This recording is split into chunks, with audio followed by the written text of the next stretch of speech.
Hello mga ka-ebak. Ebak. Ilan ba? Ilan bibili. Ah.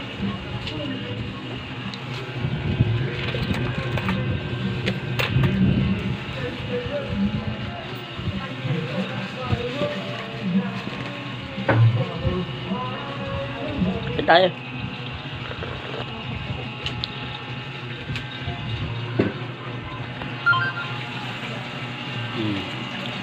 Sawa ko. Minuto tayong bangus na si paksibo.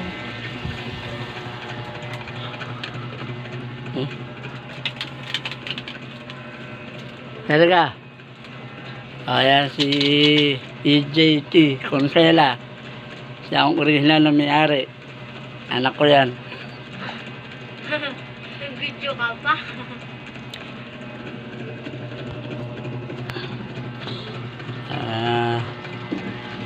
Siya yung original na may-ari ng channel na to.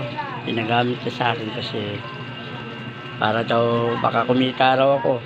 Sana nga para ma-solve natin ang problema.